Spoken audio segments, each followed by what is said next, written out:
Hello बच्चों, आपके अपने YouTube channel RN. Education foundation में आपका स्वागत है।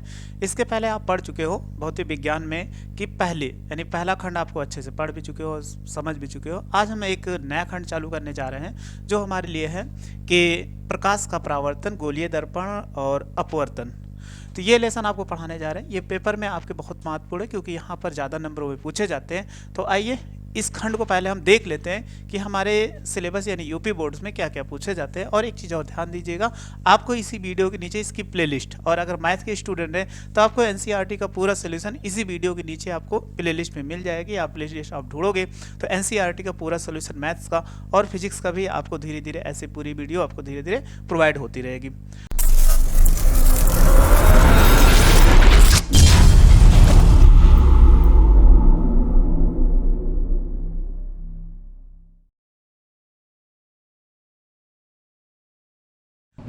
आज हम पहले इसको समझ लेते हैं कि हमारे कि प्रकाश है तो प्रकाश का पढ़ने जा रहे हैं तो उसमें कितने नंबर का पूछा जाता है और कौन कौन से चैप्टर आते हैं। तो देखते हैं, ये टोटल पूछा जाता है जो प्रकाश है वो 13 नंबर में पूछा जाता है। कितने नंबरों में पूछा जाता है? टोटल 13 नंबरों में आपके आएगा, यानी 13 अंक का आएगा।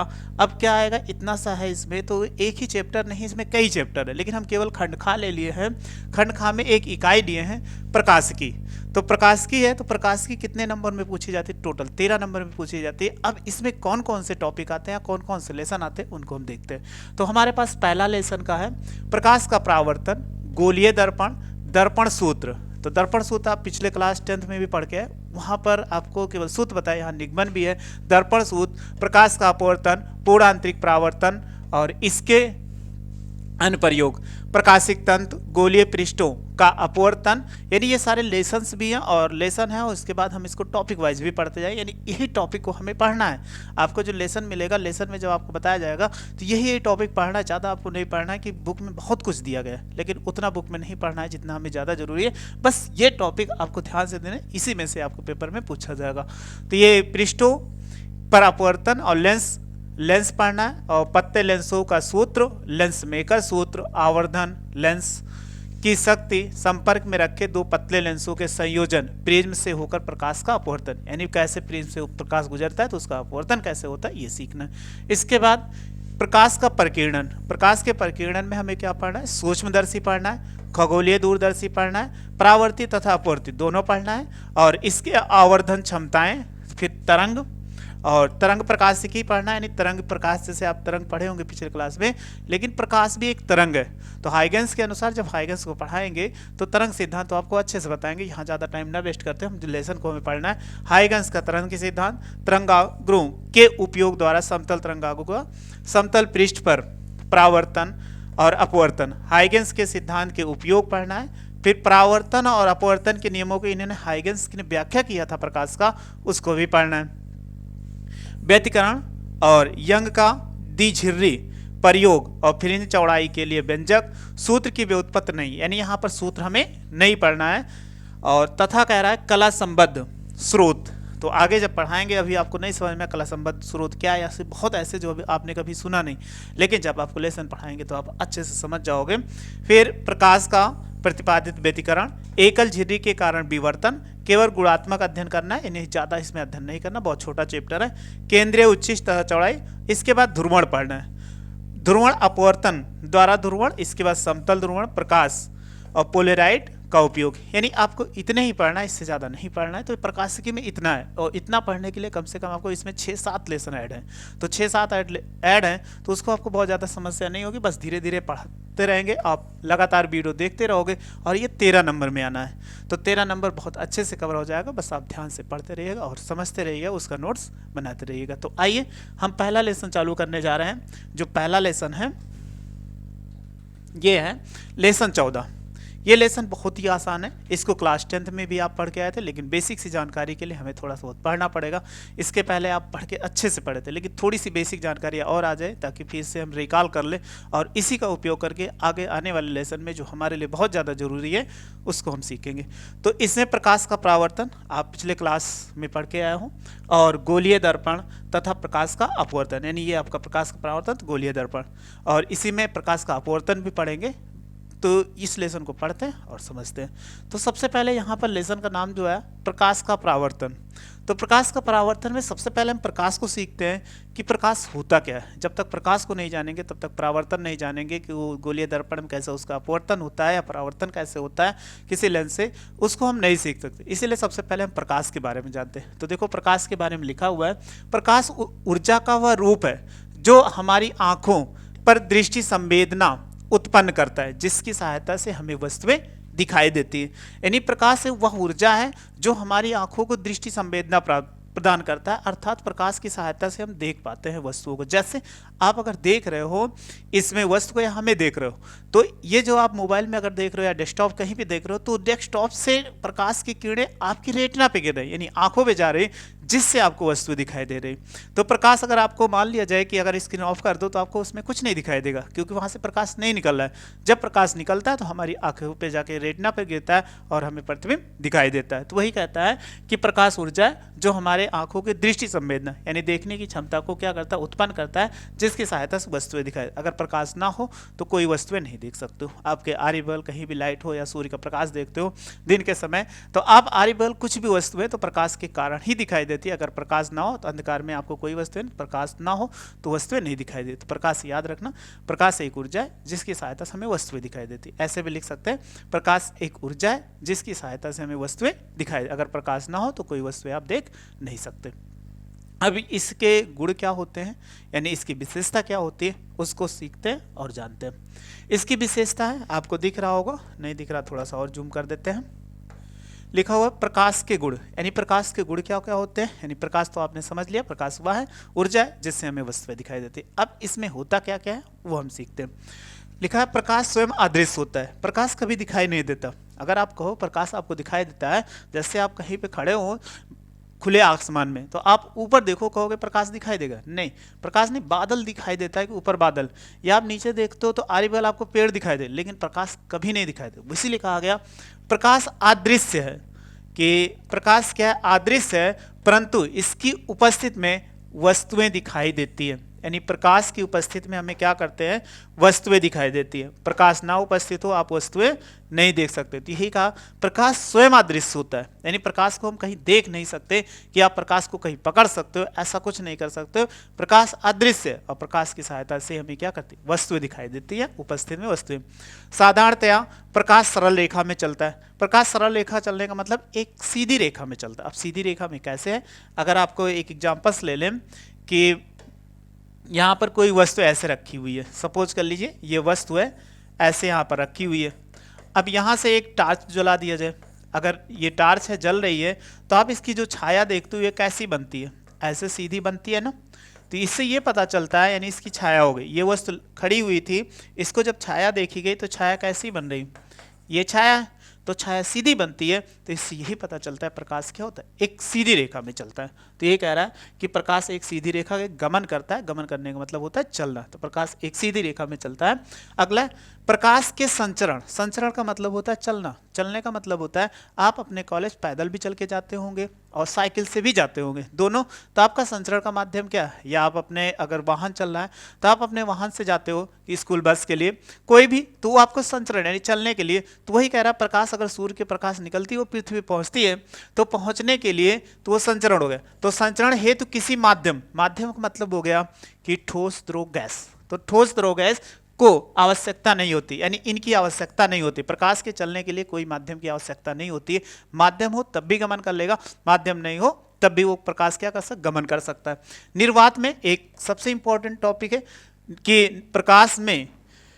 प्रकाश निर्वात में भी गमन कर सकता है। निर्वात का मतलब जहाँ पे ठोस द्रव गैस ना हो वहाँ पे भी चल सकता है। जैसे प्रकाश अगर देखेंगे तो अंतरिक्ष ऊपर से आता है वायुमंडल में, जब वायुमंडल के पहले उसके बाद वहाँ पर कोई माध्यम नहीं होता, फिर भी हमारे पास तक प्रकाश पृथ्वी तक पहुँचता है। तो अर्थात प्रकाश के चलने के लिए या गमन करने के लिए किसी माध्यम की आवश्यकता नहीं होती। फिर अगला, प्रकाश विद्युत चुंबकीय तरंगों के रूप में चलता है। विद्युत चुंबकीय तरंगों के लूप पे चलता है, वो आपको जब आके बताएंगे अगले लेसन। प्रकाश के चलने इनके लिए किसी माध्यम की आवश्यकता नहीं होती है, अभी आपको बताया। तो ये विद्युत चुंबकीय तरंगों के रूप में चलता है। तो विद्युत चुंबकीय तरंगें होती हैं जैसे बहुत सारे, अब को जब पढ़ाएंगे विद्युत चुंबकत्व तो आप अच्छे से समझ जाओगे। तो ये विद्युत चुंबकीय तरंगे आपसे पूछा जाए क्या प्रकाश विद्युत चुंबकीय तरंगे, जी हाँ, प्रकाश एक विद्युत चुंबकीय तरंगे हैं और विद्युत चुंबकीय तरंगों के लिए किसी माध्यम की आवश्यकता नहीं होती है। तो ये आपको समझ में आ गया। स्क्रीनशॉट अगर लेना चाहते हो तो स्क्रीनशॉट ले लो।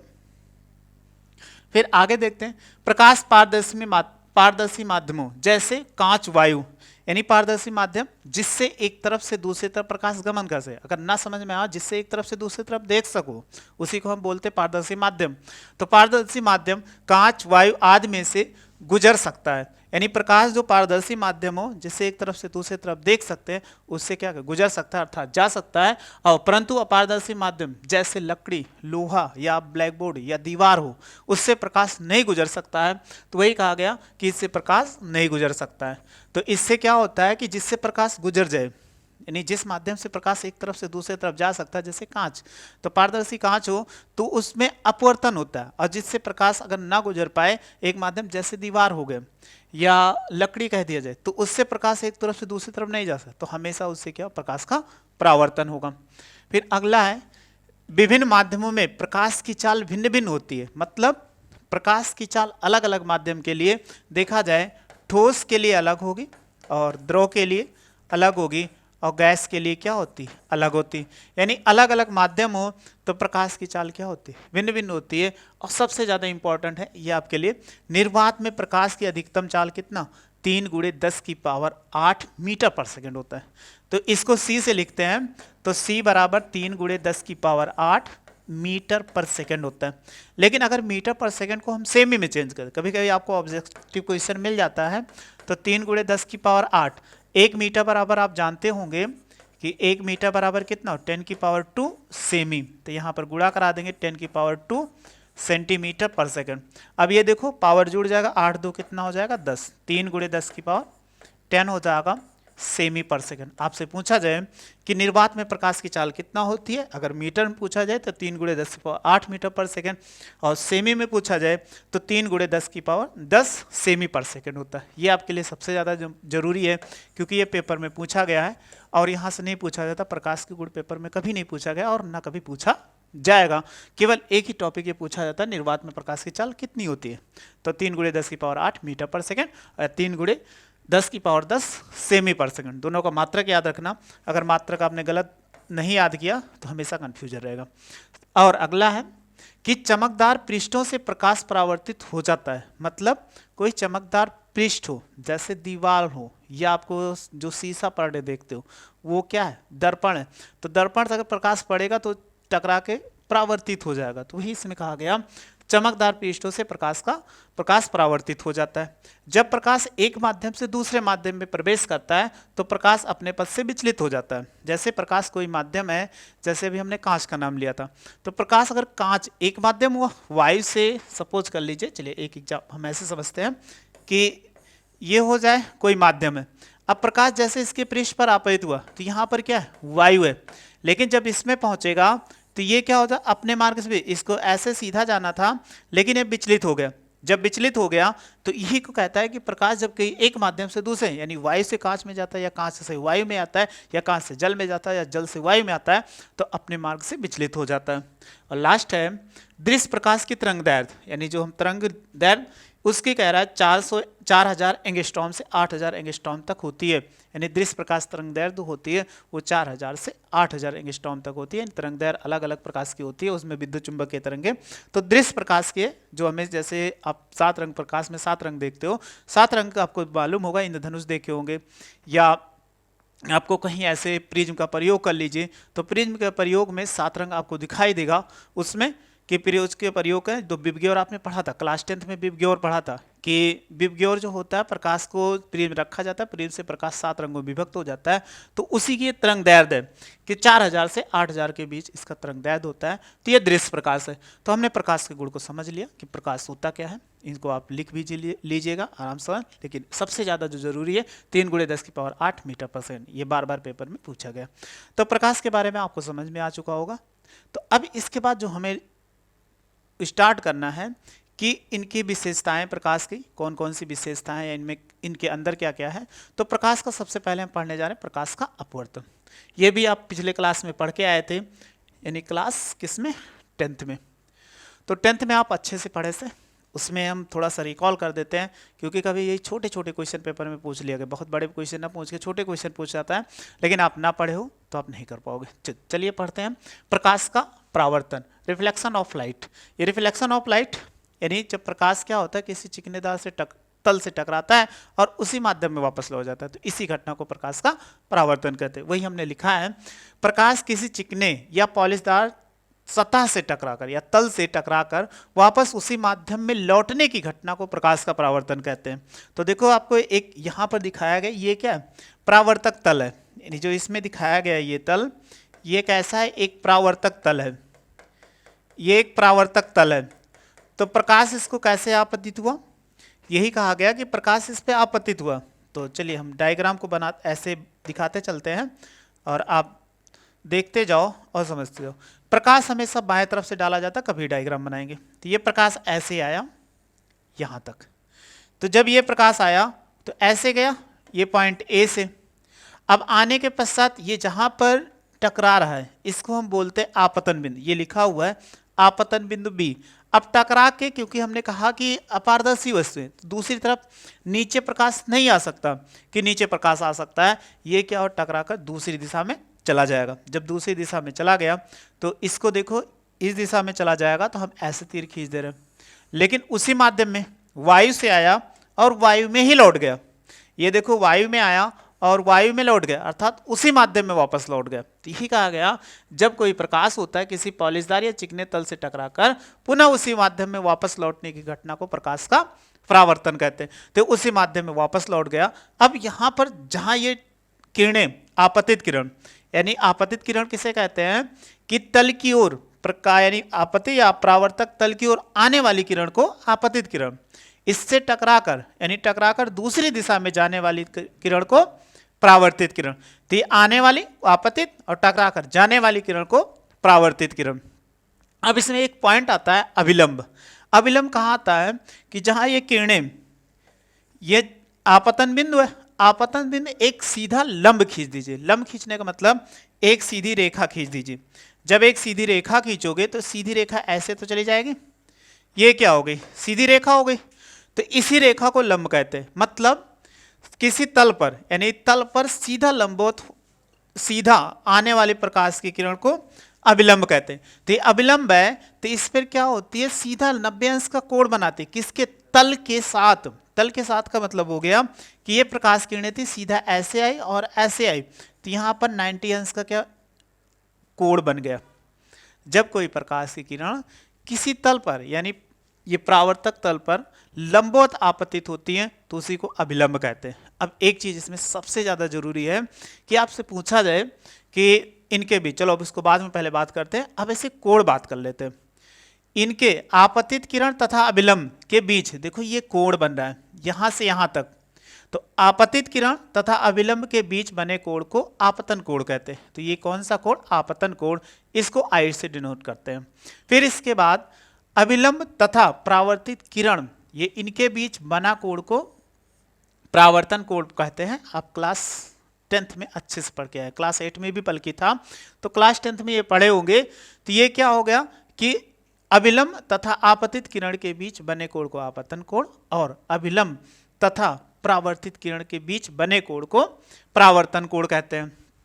अब एक चीज आपसे पूछा जाए कि अभिलंब, जो कोई किरण, प्रकाश की किरणें आती हैं अभिलंब, तो ये सीधा भी हमने कहा कि ये किरणें सीधा आ रही हैं तो ऐसे सीधा चली आई, तो इनमें आपतन को और परावर्तन कोण कितना, तो याद रखना कि इनका आपतन कोण भी 0 होगा और परावर्तन कोण 0 होगा। यानी अभिलंब का तो ये सीधा आएगा, क्योंकि प्रत्येक कोण जो होता है ये हमेशा अभिलंब के साथ मापा जाता है।